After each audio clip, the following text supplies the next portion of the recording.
attractive qualities at the beginning of a relationship, right? Narcissists,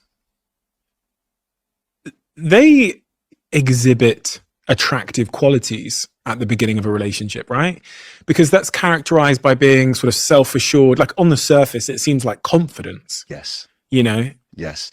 There's some great research around speed dating, and it looked at who are the most successful when it comes to speed dating. And you know who the most successful are? Two types of people: narcissists and psychopaths. They're the most successful at speed dating. Now, why is it the truth? It's what you were just saying. They show up as self-assured, as confident, but you know what else they do? They're willing to lie. They're willing to tell you anything you want to hear to get what they want, because that's their objective. Their objective is to use you like this cup of water right here. When I'm done drinking this water, the cup is gone. I don't need it anymore. That's how a narcissist or a psychopath shows up. And so that's the reason why they're ultra successful. Is there a certain type of person that's more prone to be attracted to narcissists? Yes. I mean, psychopaths.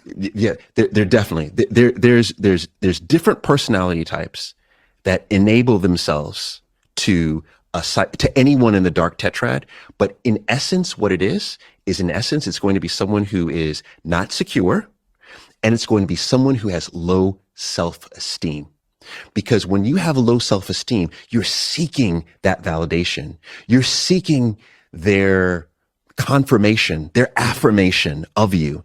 And the more that they distance themselves from you, the more you want their affirmation. They probably see you as an easy target as well. They beam right into you, and they destroy your life. They destroy your life. I think that the term narcissism or narcissist is one of the most overused words probably like in modern day dating. Everyone is a narcissist, but everyone is not a narcissist. They're just a bit selfish.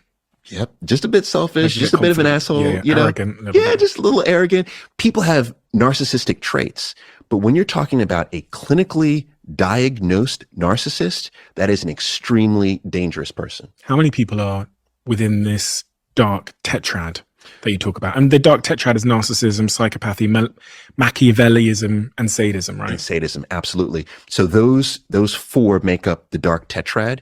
And on average, the estimate is less than 15%.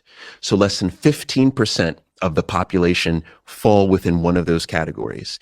Now, it's important to say that that category, extremely dangerous, to the point where a narcissist, once a narcissist, always a narcissist. And so the question always to me is, well, Paul, I've found out that my partner is a narcissist. What do I do?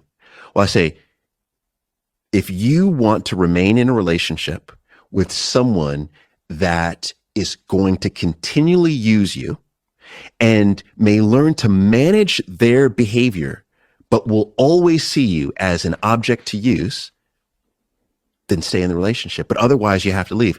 One of my friends is one of the top experts on narcissism in the world. And when I sit down, I always say, are you sure you can't change if you're a narcissist? Like, I just met he's a great guy. Like, she without question, you cannot.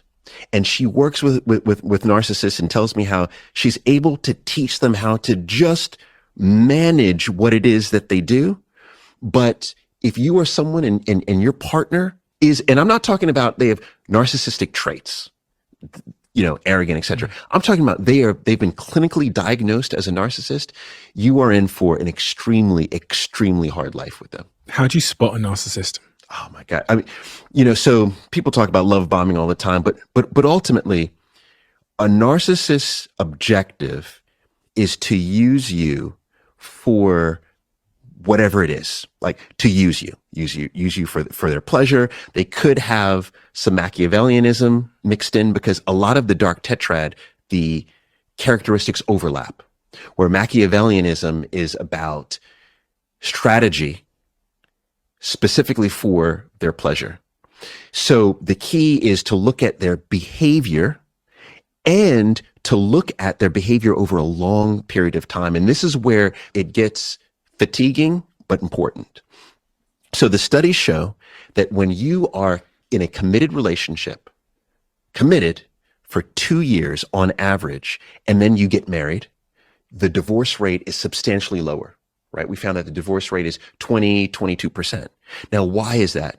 It's because you've had the opportunity to see your partner in the ups and downs, in the highs and lows, right? To see if they have low neuroticism, can they bounce back? To see, are they using you for whatever their purposes are?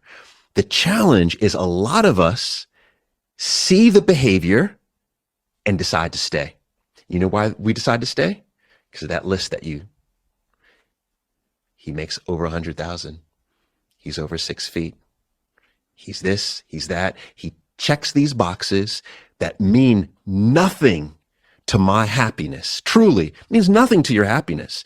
It means something to the validation that you're getting from the public, but to your actual well-being, it's insignificant. It's nothing. But they check those boxes, so therefore, I'm going to stay. And you're going to stay, and this is what you're going to get when you stay. You're going to live under duress.